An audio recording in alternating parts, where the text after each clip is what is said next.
But funny enough, it's being cleaned up. It's being, whatever the group is doing is cleaning up the creek. But this is the input, and this is live. You see the difference? I know what you're doing or what? It's some sort of, I know they're running through a processor, so they probably denoise it.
Thinking on a time it was 2 persons as well that would be on top. Just 1 person.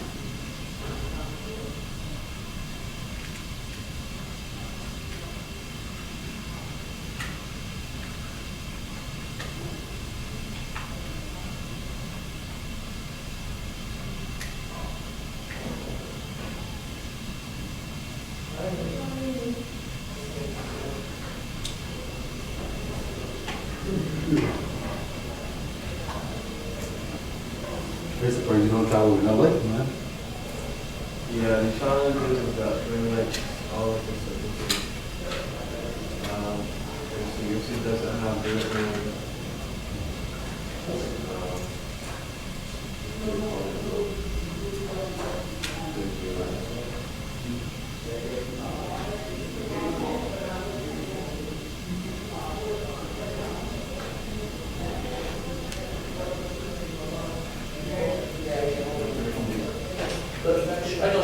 Yeah, I'll water.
So you got that yet? You don't like it? No, I just asked you if that's all how you all use it. Yeah, that's just motion. You want more of it? No, I just want to know how you all gonna use it so I can set my camera to see. Yeah, we're moving it from the Okay, that's all.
เราก็โฟกัส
on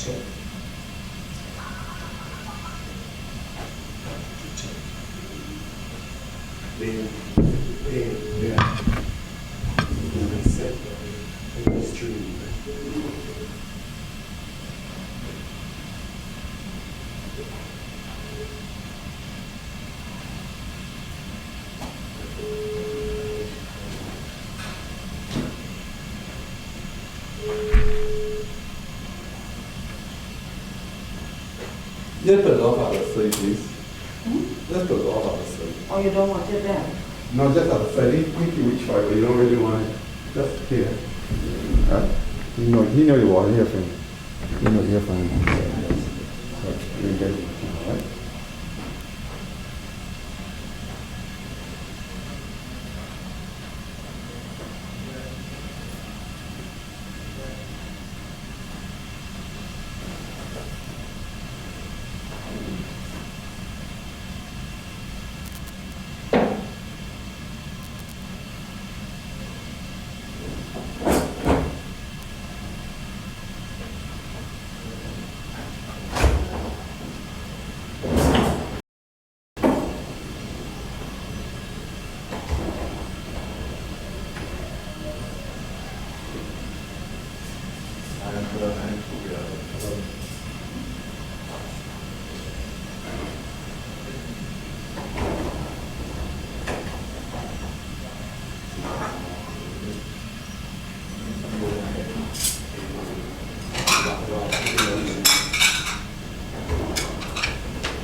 Yeah.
No, it's actually gonna start in, have you read the email?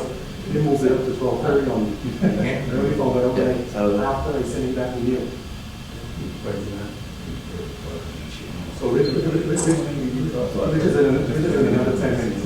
But if you look at the email I sent, I sent you the link to YouTube embed. Hello. I'm submitting to the ICC. How are you? Right. And if you look on your, if you go down the channel, People are here. live stream. What's happening?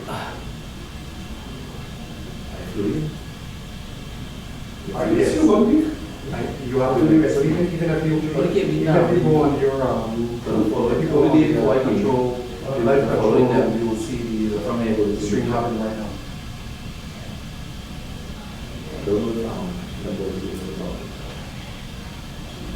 Yeah, just hold a second. Yeah, thanks a lot. Hold a second. Yeah, you said you. Lenny.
I change your citizen.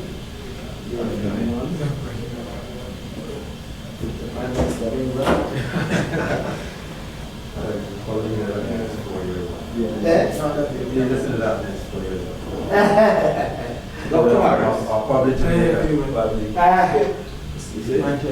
Well, if I can get this thing working right, then maybe this thing, I look at SpongeBob.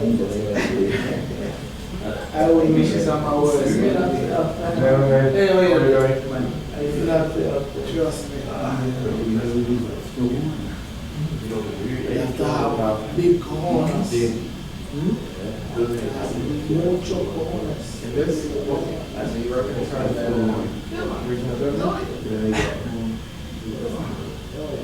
The biggest issue we have is that when we go back to the fans about home, we are constantly and they want because we're really yeah.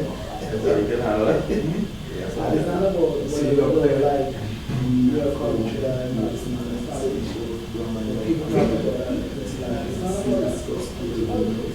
It's true. I need to get rid of it. I need to do whatever.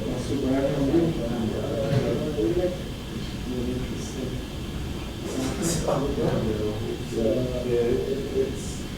So you make political decisions rather than the best decision. There's a feeling that you are a little sweet on the small ends. One of the reasons why they wrote you. That's the feeling that you're what are they? The feeling that love is going there that has not been going there before. Like what? Like what? You see, what I said to you, when you have your discussion to ask people to display most times it's a feeling. I want to be able to see the man and then paid for it. And then when they got paid for it, or if you see them. Okay. Yes. So, what is that? I guess when people look at what you forget and see that certain places aren't as the stadiums aren't as full as others, and they ask the question, so why is it particular here?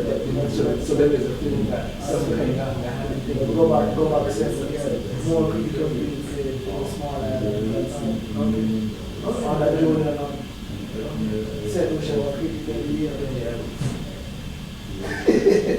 So it's perception is reality.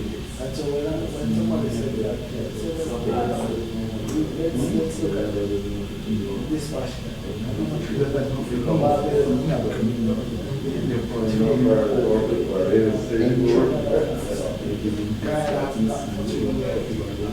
Because of all the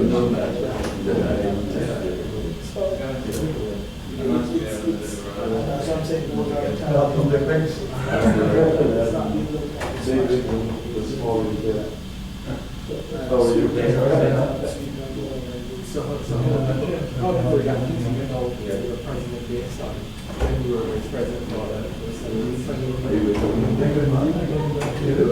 Have you lost any friends? No.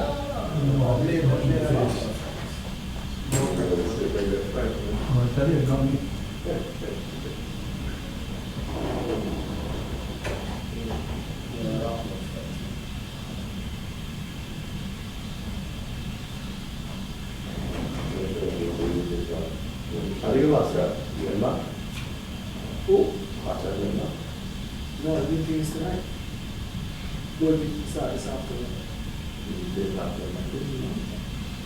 We'll have to finish this, and then I meet with them, and then we'll be again tomorrow, and then I'll leave on Saturday. Did you stay here? So I go down there from home.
So remember, chair is a normal picture for the guy who wants Yes. So that's why the chairman. President. The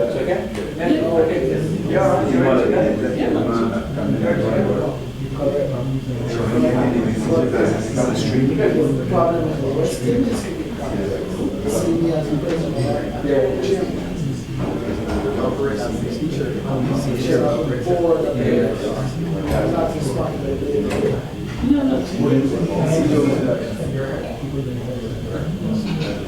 Right, but the ICC president is really just a figure. Made that rule. Yeah, man, I'm here to give you some support. It's a friendly face in the audience. There's all friendly faces from what I can see.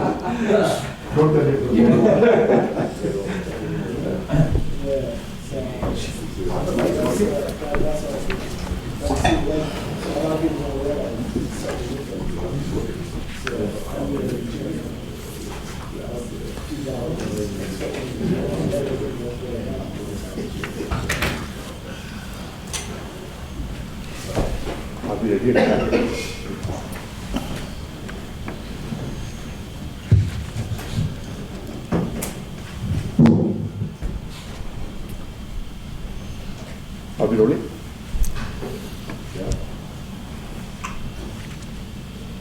Good afternoon, gents. On behalf of the International Cricket Council, I welcome you to this press conference. We have got ICC Chief Executive David Richardson. He's going to make an opening statement and we'll be happy to take your questions. We have got the mics here. Please use the mics when asking a question. Thank you. David? Thank you, Sammy. Welcome to everybody. Thank you for coming. First of all, let me say what a pleasure it is for ICC to be in the Caribbean and in Barbados in particular. My memories of Barbados are not 100% fond. I remember that test match back in 1992 when South Africa thought it had won the test match, chasing a small target, were well placed, then went out on the Jolly Roger, and the rest is history. In fact, looking back now, I still reckon if we'd batted for another 2 days, we still wouldn't have got the runs because of the quality of the bowling on that day. But nevertheless, we have, I think for the first time in the history of the ICC, come to Barbados and come to the Caribbean to hold our annual conference here. And certainly we haven't been disappointed with the hospitality and the welcome that we've received. So thank you to all involved, Barbados Cricket Association, Barbados as a country, and the West Indies Cricket Board, of course. I think we've had it's a long and tiring week. We often refer to it as a 5-day test match, and today is the 5th day. It finished fortunately a little bit early, just before lunch. Beg your pardon, Tony? 50 overs. Yes, but it has been a long week, a productive week. I think that a number of important decisions were made, and at least progress was made in a number of key areas, which I will get to in a few moments. I'd like to deal with it probably in 2 parts. First of all, maybe just to give you some idea of some of the important decisions that were made generally, and then deal with the issue of USA cricket in particular secondly. Yeah, before we go any further, you were told that Mr. Srinivasan will be here. He will be? No, unfortunately he won't be here. No. Yeah. The reason? I think just for travel and getting back to India, yes. So just some of the important decisions. The ICC Cricket Committee, you would have read, met back in May. They made some recommendations. Those recommendations went forward to the Chief Executives Committee and then onto the board for ratification. So those were all approved. All the recommendations coming from the Cricket Committee were approved and are now ready to be implemented. The key changes there to the playing conditions were in ODIs. What we've tried to do there is make the game simpler for the fan and at the same time try and a little bit of balance in favour of the bowlers, especially in the last 10 overs of the innings. So to that end, we've got rid of the requirement to have compulsory close catches in the first 10 overs. Secondly, we've got rid of the batting power play. Now, in the batting power play, you were only allowed 3 fielders outside the circle. It was normally taken in the 35th to the 40th over, or 36th over to the 40th over. So you had that 15 overs where it was all hell broke loose, really, and the bowlers, especially if the batsmen were set on a good batting wicket, were on a hiding to nothing. So that batting power play has been removed now. And in the last 10 overs of the innings, the fielding team will be allowed 5 fielders outside the circle. In addition, there was sometimes confusion when a bowler overstepped, and this will apply not only to ODIs but also to T20s. When a bowler overstepped, there was a free hit, but when there was a no ball for another reason, maybe a full pitch delivery or a short pitch delivery over head height, when there was a no ball there was no free hit, and people were confused about that. So we've made it simpler just by saying there will be free hits for all no balls, no matter what.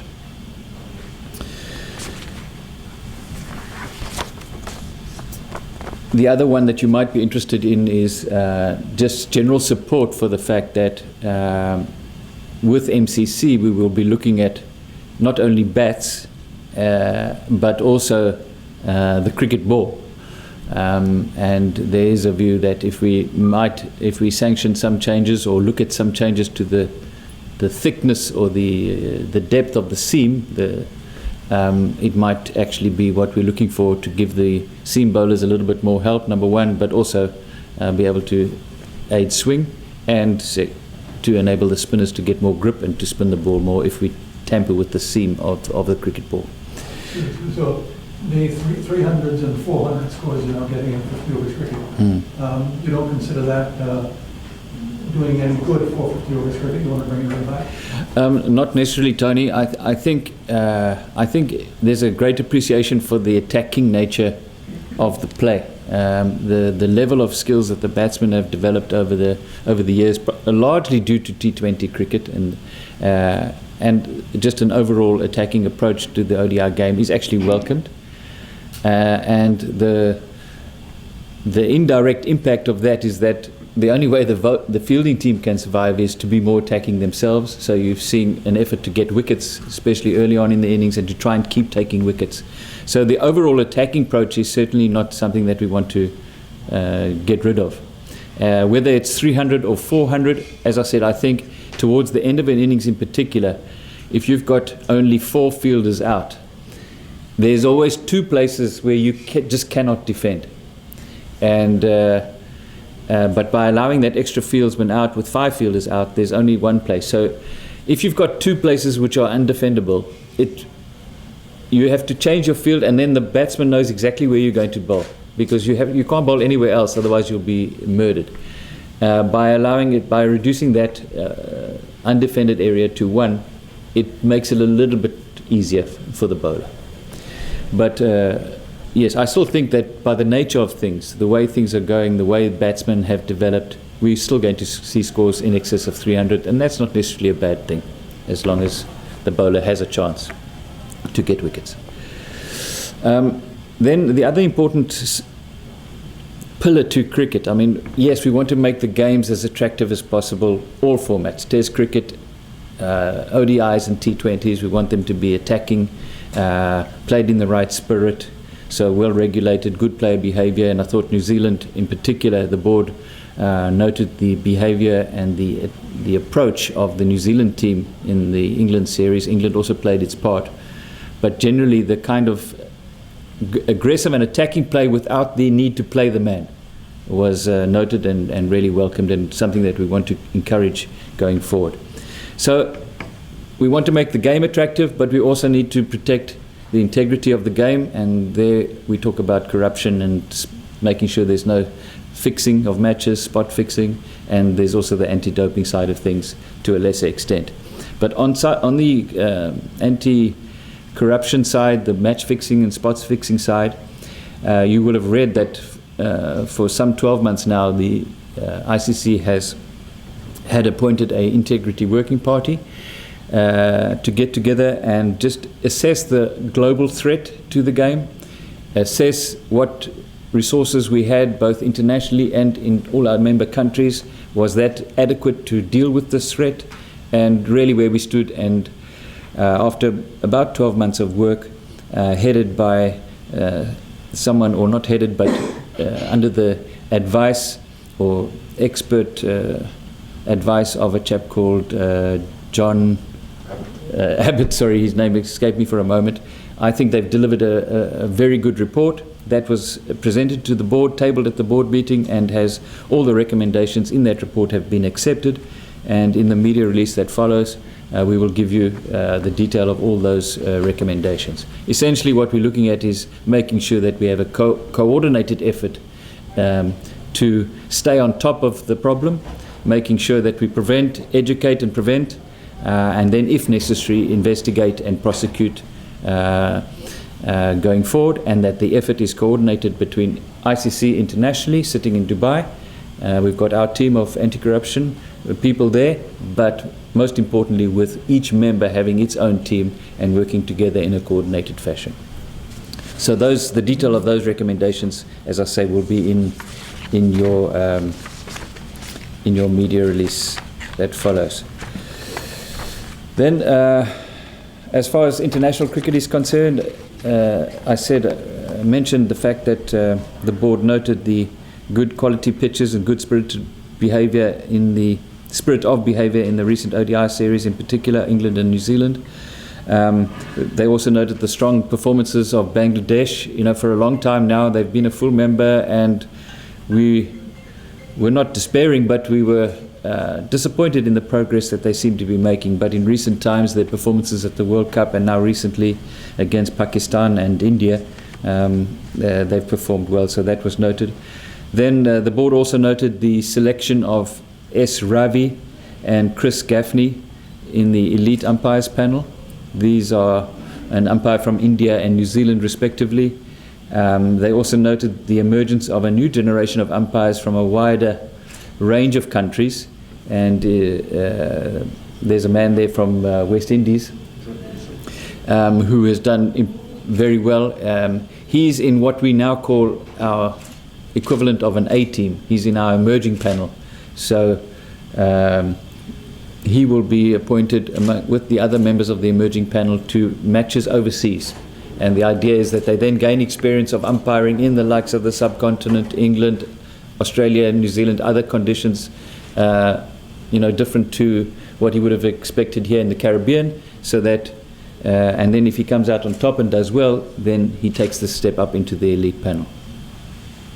And before you go any further, as far as Bangladesh is concerned, how you're really happy that they're doing so well. Corollary about the West Indies, we have now slipped behind Bangladesh and really are in danger of not making the Champions Trophy, which we won in 2004. Did the ICC give that any consideration? Was that part of the discussions? Well, not specifically, but I think there's a general recognition that we've, at the moment, history has it that we've got 10 full members, West Indies being one of them. They've had a very proud tradition of producing tremendously talented teams over the years, and as you say, not that long ago, won the Champions Trophy and were in the final. In fact, won the World T20. So there's a lot of talent in the country, and I think that's recognised. And I think what one of the key pillars of the strategy going forward is to make sure that we've got more quality teams, or more performing competitively at the highest level. And before we start worrying about, getting the likes of Nepal and all these guys, actually one of the priorities is making sure that the full member countries, including West Indies, Pakistan, who is also hovering around the 9th ranked mark at this point in time, are also not forgotten about and are supported wherever possible. What I also like is the fact that we have got an event like the Champions Trophy where it only caters for 8 teams, and to me that promotes each country making the effort themselves to make sure that they're not left out. And as we've seen, I think there will be a very I think West Indies will be very determined to make sure that they do all that they can to get into that 8th spot going forward. So will Pakistan. From there on, we don't have any more one-days. By September. Mr. Cameron is here. I don't know if what is the status of that triangular? You not ready to announce, or you can announce? You're not ready. Okay. Okay. As far as I also mentioned, I've been talking about strategy and the key pillars of a strategy. That we have at this meeting approved a strategy, the long-term vision of the ICC being to become the world's favourite sport. Very ambitious vision, but I think it's important to recognise that cricket is often in the spotlight for good and bad reasons. A lot of controversies from time to time, and sometimes the media does enjoy the negative side of things rather than the positive. But there were reports recently of a rival organisation maybe coming to the fore, and in an indirect way, it's because cricket is generating as much interest as it does. There are more people watching cricket, playing cricket than ever before. The T20 game has been tremendous in growing the sport, making sure that it remains relevant to a different fan. At the same time, we've got a big challenge in making sure that we don't that we keep Test cricket and ODI cricket sustainable going forward, but taking advantage of the new fan that has been generated through the T20 version. And if you're a player today, I wouldn't mind being a player today. The opportunities of playing, coaching, commentating, working in cricket are more than ever before.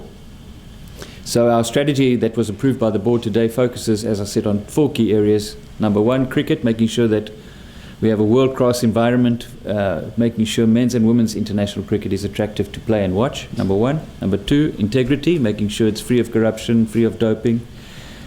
We obviously have our major events, World Cups, World T20s. That's a major focus for us, especially in the Dubai office, where we put on those events, and they are generating good revenues, which are used throughout the game, not only for the full members.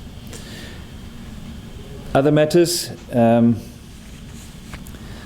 don't think there's much that you would be too interested in here. The Sri Lankan Cricket Interim Committee, they attended the meetings as observers.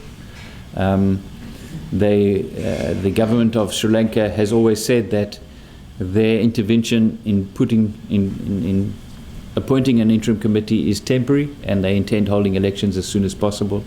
And on that basis, Sri Lanka cricket itself continues as normal, and hopefully they'll hold the elections soon, and they will then be readmitted as a full member, so to speak, with full voting rights, etc.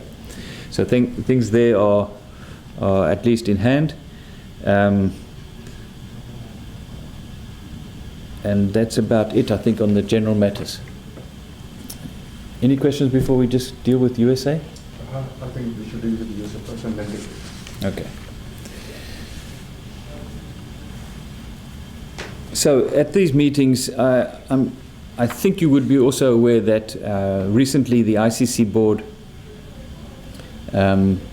mandated a delegation of myself, the global development manager Tim Anderson, our head of legal, our finance, CFO, to visit USA to try and, for a fact-finding mission really, to try and find out what is going on in the USA cricket, and to report back to the board.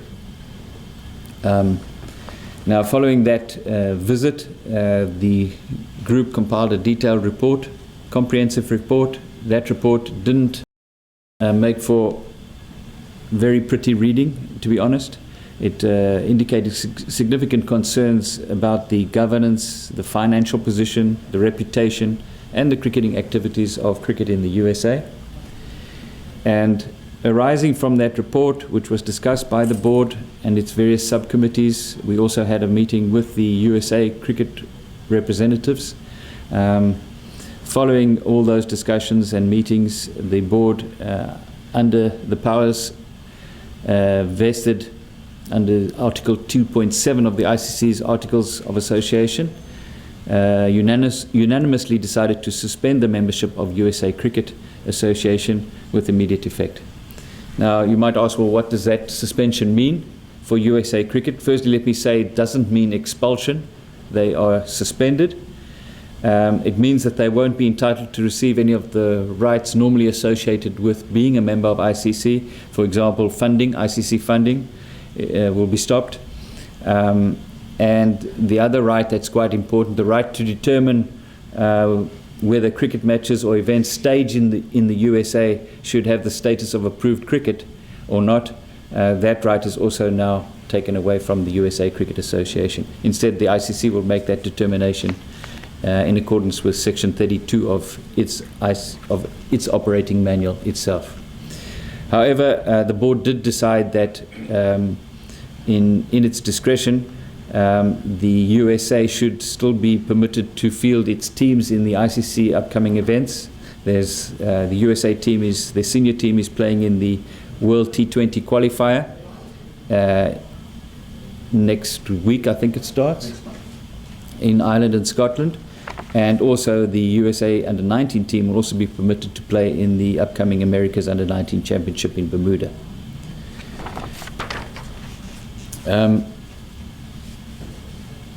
In order for the suspension to be lifted and its membership to be reinstated, the USA will be required to demonstrate to the satisfaction of the ICC board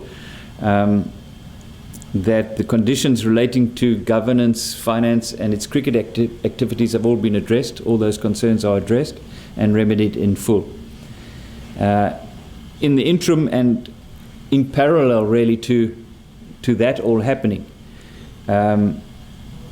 myself, assisted by management, teams from members of our management team, and representatives of the BCCI, Cricket Australia, ECB, and the West Indies Cricket Board, will assume responsibility for monitoring USA Cricket's efforts to satisfy or to remedy those concerns on an ongoing basis.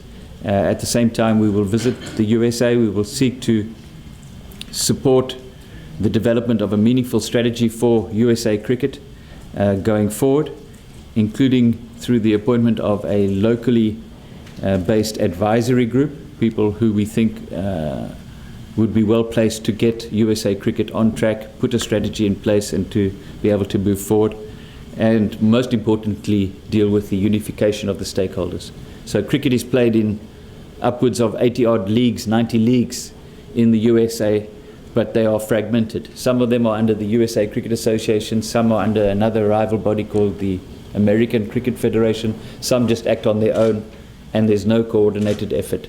So it's going to be a challenging task, but hopefully these efforts will be aimed at unifying everybody and then moving forward with a proper strategy, and hopefully we'll see USA Cricket qualifying for global events, major global events. If the UAE and countries like that can get to the events, there's no reason with the number of cricketers in the US that USA Cricket can't do the same.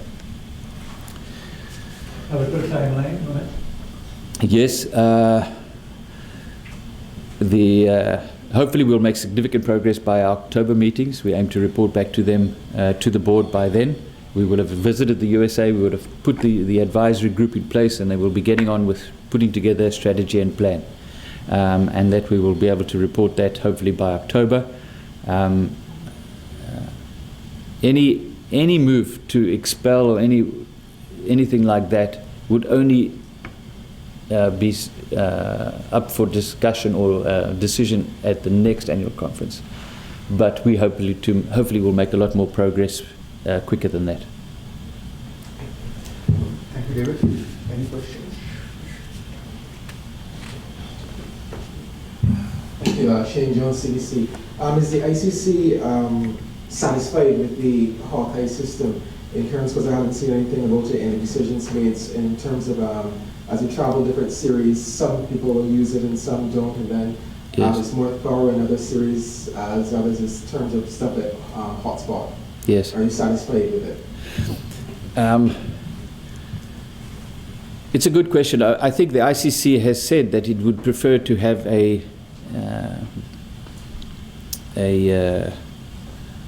consistent DRS system used wherever international series are played.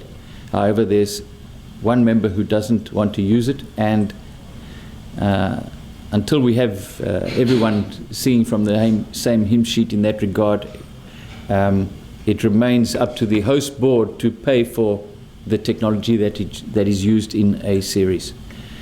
So that's why we're finding in some series you've got the full works, you've got the ball tracking, you've got hotspots, SNCO, you name it. In other series they have to do with less. Hopefully we will eventually get to a state where it's consistent across all series, same technology, and applied in a consistent fashion. We're not there yet, but to that end, we're trying to take the approach of making sure that everyone has full faith or full belief that the technology that we use is accurate and reliable. To that end, in fact, our GM Cricket, Jeff Allardyce, is traveling with Anil Kumble immediately following this meeting to Boston, where I can't say the name, Massachusetts. The institute there is putting together some testing mechanisms by the means of which we can test the accuracy of all our ball tracking technologies. There are two of them that we use, Hawkeye, and in New Zealand they use Eagle Eye.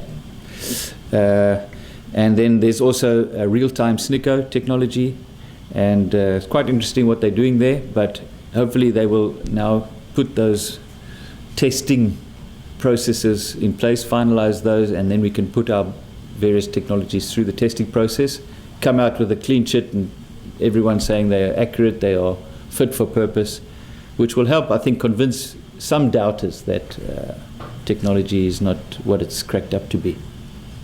Is there any indication that India will buy into the DRS system in the foreseeable future? No. But having said that, times change, players move on, the modern player is more amenable to new ideas and innovation. So who knows in the next couple of years. David Dean from the Barbados Cricket Association.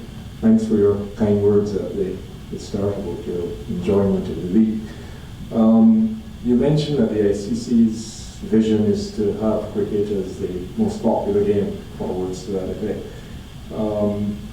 Has there been any move or decision on making cricket an Olympic sport, for example, like 2020? Has there been any move in that direction?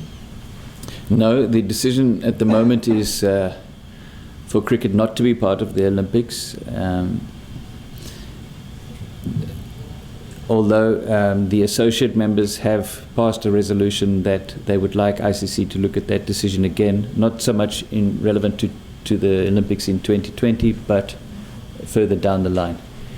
At the moment, though, the decision is that we have our World T20 event, and that where we provide an opportunity for 16 teams to participate, and being part of the Olympics, it will probably involve a lesser number of teams. It wasn't necessary at this point in time for the development of the game to actually go with the Olympics. Donald of Standard News.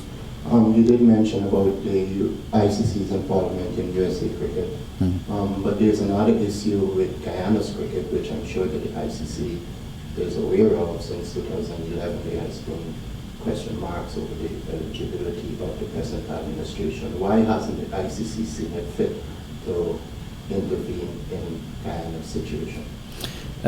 There's a slight difference in the simple answer is we don't have the jurisdiction to intervene in that case.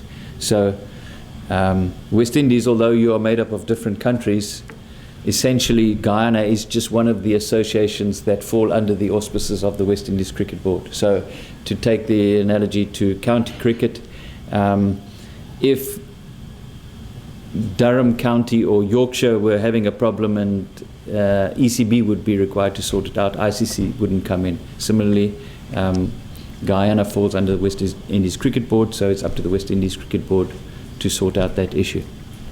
But the WICB has been unable to, despite 2 instances, to sort the matter out. Could you say if the ICC will probably send in a task force like they did to really find out what is happening on the ground and then make recommendations to the WICB? As I said, we don't have the jurisdiction to interfere. If we were requested down the line by West Indies Cricket Board to help them resolve that issue, then of course we could deal with that request at the time. Any more questions?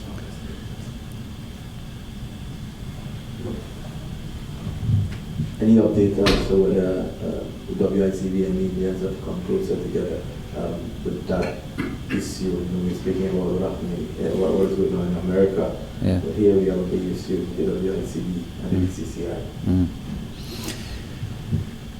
No update from our side. Those discussions, ICC hasn't involved itself in them. At this stage, it's been left to the West Indies Cricket Board and the BCCI to resolve amongst themselves. It related to a bilateral series where ICC has got very little jurisdiction apart from appointing the umpires and providing the rules and regulations by which the matches are played. All the contractual arrangements around those tours are dealt with on a bilateral basis. So I'm afraid Mr. Cameron might be able to answer your question, but unfortunately I don't have anything more to offer. The question of the ICC Test Match Championship, has that been abandoned entirely now? For the moment, certainly in the format that it was originally proposed, being sort of the top 4 teams playing as 2 semi-finals and a final. However, the board actually had a long discussion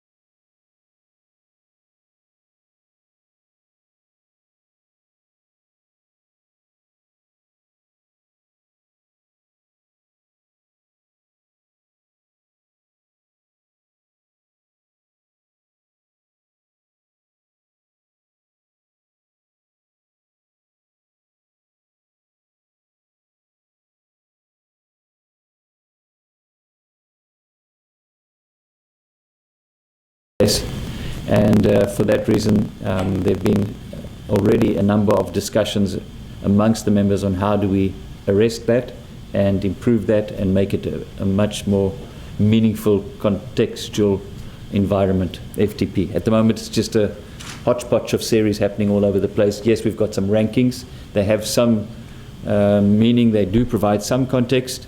People are very proudly, my country in particular, very proudly #1 test ranked team. But it would be great down the line if we could move to a proper league. But that's still some way off. All that's happening now is the board has said next October we want a joint discussion, all the chief executives, all the board, to really apply its mind to this issue.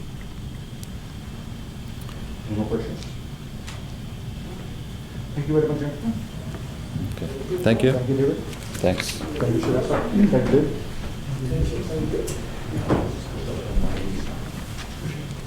Thank you.